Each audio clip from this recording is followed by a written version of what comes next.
Hello everyone, welcome back to the channel Mehraj mastery classes. तो कैसे हैं आप सब? I hope you all good और doing well in their life और अच्छे से अपने एग्जाम की प्रेपरेशन कर रहे होंगे। सो आई एम कामिनी। तो आज है 3 अक्टूबर और 3 अक्टूबर को द हिंदू न्यूज़पेपर में से हम एक आर्टिकल करेंगे जो बहुत ही इम्पोर्टेंट है, जो पंचायत से रिलेटेड है और पंचायत के 73rd आर्टिकल अमेंडमेंट से भी रिलेटेड है। तो चलिए स्टार्ट करते हैं आज की डिस्कशन। तो सबसे पहले हम करते हैं आज का quote, which is the perfection is not attainable but if we chase perfection we can catch excellence. तो इसका मतलब है कि परफेक्शन असल में इंसान के लिए पॉसिबल नहीं है, क्योंकि कोई भी इंसान बिल्कुल फ्लॉलेस नहीं हो सकता। लेकिन अगर हम परफेक्शन को टारगेट करके मेहनत करते हैं तो भले ही परफेक्शन ना मिले लेकिन हम एक बहुत हाई लेवल की एक्सीलेंस को अचीव कर सकते हैं। अगर हम सिंपल वर्ड में कहें, बेस्ट बनने अगर हम बेस्ट बनने की कोशिश करेंगे तो भले ही परफेक्ट ना बन पाए लेकिन एवरेज से बहुत ज़्यादा अच्छे ज़रूर बन जाएंगे। तो चलिए स्टार्ट करते हैं आज की हमारी important lake, which is the Govind Sagar lake, जो हिमाचल प्रदेश की एक इम्पोर्टेंट लेक है।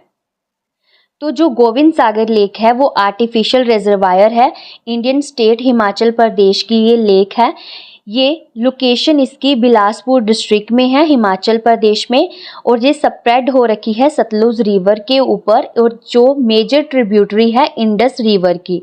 फॉर्मेशन की बात करें तो इसको क्रिएट किया गया था 1962 में, जब भाखड़ा डैम बनाया गया था, जो कि हाईएस्ट ग्रेविटी डैम है पूरे वर्ल्ड में, और उसकी जो हाइट है 225.5 मीटर है।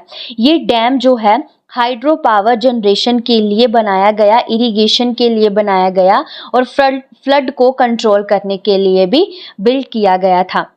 अगर हम बात करें इसकी साइज़ और कैपेसिटी की, तो इसकी लेंथ जो है वो अप्रॉक्सीमेटली 90 किलोमीटर्स है। एरिया इसका 170 किलोमीटर स्क्वायर है। स्टोरेज कैपेसिटी की बात करें कितना इसमें पानी आ सकता है, तो 9.34 billion cubic metre of water इसमें स्टोर किया जा सकता है, और ये one largest man made reservoir है इंडिया का। इम्पोर्टेंस की बात करें तो हाइड्रो पावर के लिए, इरिगेशन के लिए, टूरिज्म और रिक्रिएशनल के और फिशरी के लिए भी यूज होता है।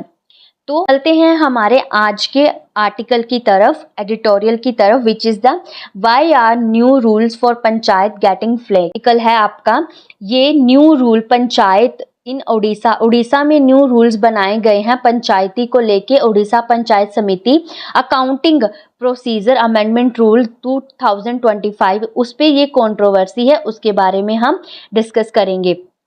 तो बैकग्राउंड की बात करें तो उड़ीसा में पंचायत समिति अकाउंटिंग प्रोसीजर पर कुछ रूल्स को चेंज किया गया है, और ओपोजिशन पार्टी मीन्स की एलिगेशन कर रही है ब्यूरोक्रेट को कि उनको एम्पावर ज़्यादा किया जा रहा है इंस्टेड ऑफ इलेक्टेड रिप्रेजेंटेटिव के ऊपर।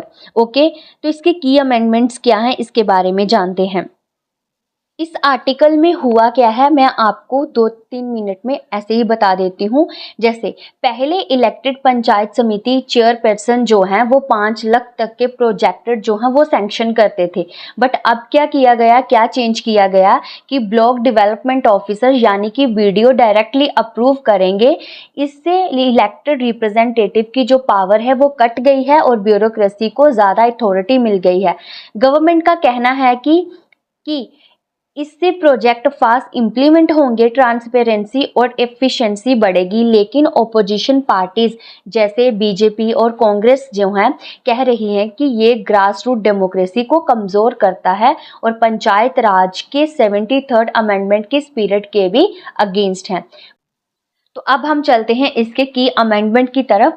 पहले जो मैंने आपको अभी बताया कि पंचायत समिति का चेयरमैन 5 लाख तक के प्रोजेक्ट को सैंक्शन करता था, अब क्या होगा, ब्लॉक डेवलपमेंट ऑफिसर जो हैं वो डायरेक्टली 5 लाख तक के प्रोजेक्ट को सैंक्शन कर सकते हैं। अब एडमिनिस्ट्रेटिव की पावर जो है वो सारी की सारी बीडीओ और जिला परिषद के पास आ चुकी है। इलेक्टेड रिप्रेजेंटेटिव को जो कर्टेल हो गई है, यानी कि उनका रोल कर्टेल कर दिया गया है। अब ये कंट्रोवर्सी हुई क्यों है, ये इसलिए हुई है कि ग्रास रूट की जो डेमोक्रेसी है वो वीकन हो गई है, ब्यूरोक्रेट डोमिनेट कर रहे हैं और लोगों को चूजन लीडर साइडलाइन हो गए, यानी कि लोगों के द्वारा जो चूज किए गए हैं नुमाइंदे उनको साइडलाइन कर दिया गया है। ओपोजिशन पार्टी का ये चार्ज है कि रूलिंग पार्टी जो बीजेडी है, ओके, बीजेडी जो ओपोजिशन पार्टी है ने इलेक्शन से पहले पावर सेंट्रलाइज कर ली है। अकाउंटेबिलिटी डायरेक्टली पब्लिक को नहीं, अब ज़्यादा ब्यूरोक्रेसी के पास चली जाएगी। ओके, और जो रिड्यूस होगी अकाउंटेबिलिटी, यानी कि अब अकाउंटेबिलिटी जो है डायरेक्टली पब्लिक को नहीं, ज़्यादा ब्यूरोक्रेसी के पास होगी। और जो ब्यूरोक्रेट होते हैं ना, वो डायरेक्टली गवर्नमेंट को जवाबदेही होते हैं, लोगों को नहीं। ओके, गवर्नमेंट की जस्टिफिकेशन क्या है?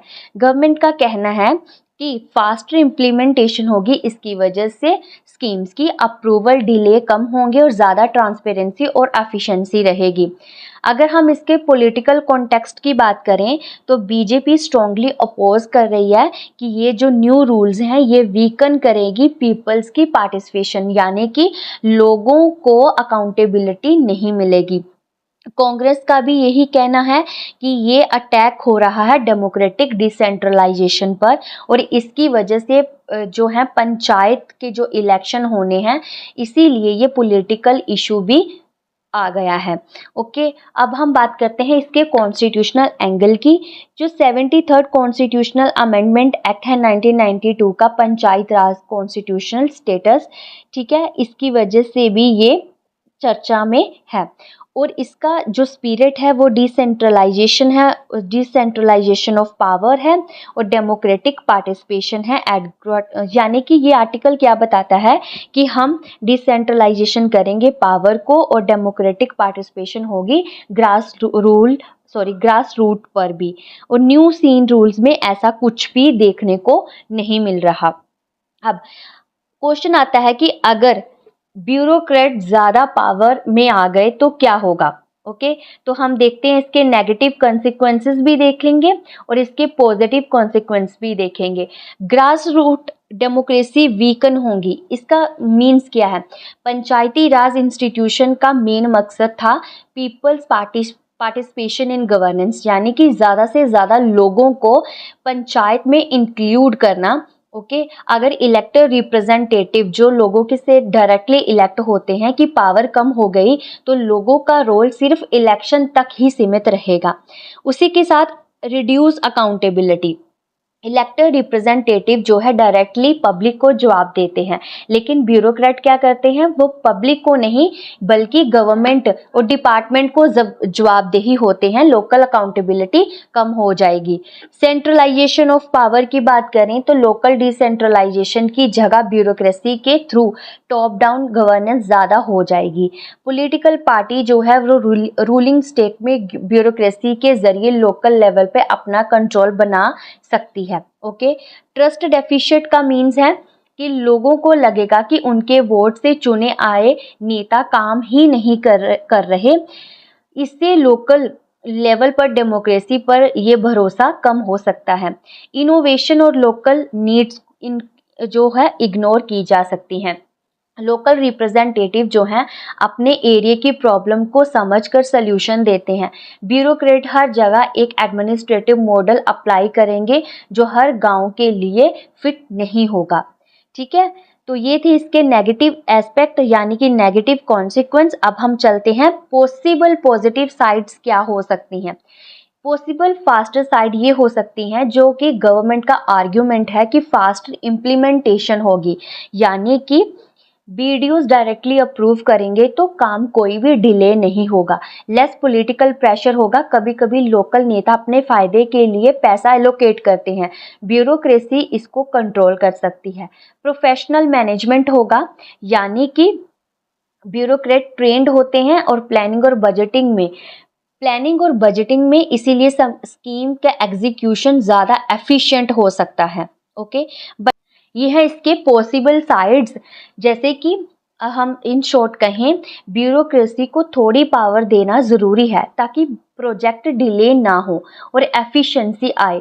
लेकिन अगर इलेक्टेड रिप्रेजेंटेटिव को साइडलाइन कर दिया गया तो ये 73rd कॉन्स्टिट्यूशनल अमेंडमेंट के स्पिरिट के अगेंस्ट होता है, जो ग्रास रूट डेमोक्रेसी और डिसेंट्रलाइजेशन के लिए लाया गया था। ओके, इसीलिए बैलेंस बनाना ज़रूरी है। डेमोक्रेसी को एडमिनिस्ट्रेटिव सपोर्ट और इलेक्शन रिप्रेजेंटेटिव को डिसीजन मेकिंग पावर दोनों मिले। ओके, इस तरह का बैलेंस अप्रोच लेके चलना चाहिए। अब हम चलते हैं इसके वे फॉरवर्ड की तरफ। सबसे पहले है बैलेंस्ड ऑफ पावर, जो मैंने अभी आपको बताया कि एक बैलेंस्ड अप्रोच होनी चाहिए।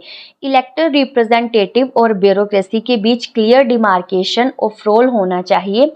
पॉलिसी और फंड एलोकेशन जो है वो इलेक्टेड लीडर्स के थ्रू हो और एग्जीक्यूशन ब्यूरोक्रेसी के थ्रू हो। ऐसा भी बैलेंस ऑफ अप्रोच हो सकता है। Capacity building of elected representative, gram sabha panchayat samiti के मेंबर को ट्रेनिंग दी जाए फाइनेंशियल मैनेजमेंट और प्रोजेक्ट मॉनिटरिंग में। इससे वो ब्यूरोक्रेसी के बराबर एम्पावर्ड होंगे। ओके, उसके बाद स्ट्रेंथनिंग अकाउंटेबिलिटी मैकेनिज्म, प्रोजेक्ट के अप्रूवल और इम्प्लीमेंटेशन में जॉइंट सिग्नेचर हों बीडीओ और पंचायत चेयरमैन के। रेगुलर सोशल ऑडिट करना कंपलसरी हो। ओके, डिजिटल ट्रांसपेरेंसी होनी चाहिए। ऑनलाइन पोर्टल हो जहां पर फंड एलोकेशन और प्रोजेक्ट स्टेटस लोग देख सकें। ब्यूरोक्रेसी और रिप्रेजेंटेटिव दोनों अकाउंटेबल हो पब्लिक के सामने। बात करें अगर हम role of state finance commission की, तो इसको एम्पावर करना चाहिए ताकि फंड का डिस्ट्रीब्यूशन इंडिपेंडेंट हो और पॉलिटिकल इंटरफेरेंस कम हो। डायलॉग और कंसेंसस की बात करें तो गवर्नमेंट को ऑपोजिशन पार्टी और लोकल रिप्रेजेंटेटिव के साथ कंसल्टेशन करके ही रिफॉर्म लाना चाहिए। इससे पार्टिसिपेटरी गवर्नेंस का स्पिरिट भी बनेगा। सो आई होप कि आपको आज का डिस्कशन बहुत अच्छा लगा होगा और आपने पसंद किया होगा, जो हमारा पंचायती राज इंस्टीट्यूशन से रिलेटेड था, गवर्नेंस से रिलेटेड था।